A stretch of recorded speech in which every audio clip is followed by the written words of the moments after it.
নমস্কার বন্ধুরা, যোজনা হেল্প বাংলা চ্যানেলের আরও একটি নতুন ভিডিওতে আপনাদের সকলকে স্বাগত জানাই।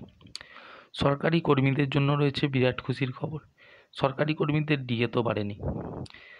সেই আবহেই নতুন বছরের শুরুতে সরকারি শিক্ষক ও শিক্ষাকর্মীদের বেতন নিয়ে নয়া সুখবর নিয়ে এলো রাজ্য সরকার। এই মর্মে নয়া বিজ্ঞপ্তি জারি রাজ্য সরকারের।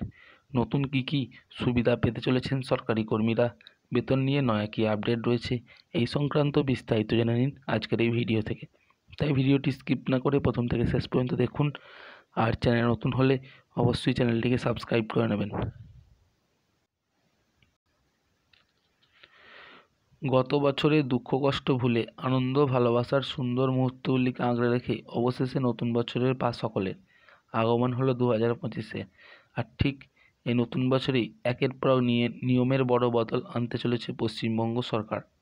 ঠিক তেমনই নতুন বছরের প্রাক্কালে রাজ্যের শিক্ষকদের জন্য নিয়ে এসছে দারুণ সুখবর।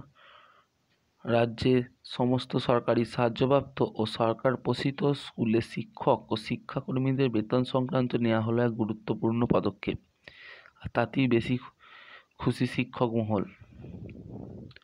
2020 সালে রাজ্য সরকার এক আইনের মাধ্যমে একটি প্রথা চালু করেছিলেন যে সরকারি সাহায্যপ্রাপ্ত ও সরকার পোষিত স্কুলের শিক্ষক ও শিক্ষাকর্মীদের বেতন ঊর্ধ্বসীমা অতিক্রম হলেও তাদের বার্ষিক বেতন বৃদ্ধির সুযোগ একদমই বন্ধ থাকবে।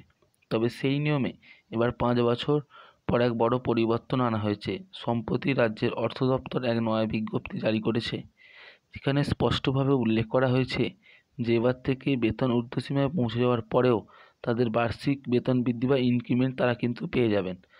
আর অর্থ দপ্তরের অনুমোদন নিয়ে এই নিয়ম সম্পূর্ণ কার্যকরের বিজ্ঞপ্তি ইতিমধ্যেই প্রকাশ করল শিক্ষা দপ্তর।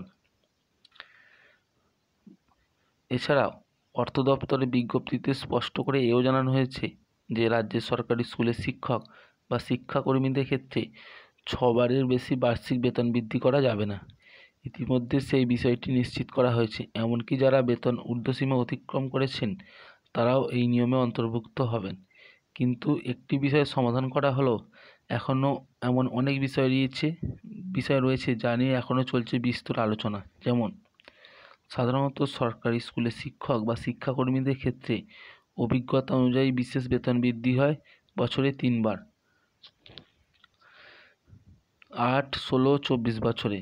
সেখানে সরকার পোষিত ও সাহায্যপ্রাপ্তদের কাজ এক হলেও মাত্র 2টি ক্ষেত্রে বেতন বৃদ্ধি হয়ে থাকে। একটি 10 বছরের ক্ষেত্রে এবং অপরটি 20 বছরের ক্ষেত্রে বেতন বৃদ্ধি হয়ে থাকে। তবে শিক্ষকদের সরকারি কর্মীদের মতো সরকারি স্বাস্থ্য বিমা একাধিক সুযোগ সুবিধা ছিল না। ফলে দিনের পর দিন তাদের মধ্যে সুযোগ সুবিধার ক্ষেত্রে পার্থক্যের পাহাড় কমেই বাড়ছে। তাই সেদিকেও রাজ্য সরকার নজর রাখার আবেদন জানিয়েছে শিক্ষক মহলের একাংশের তরফে।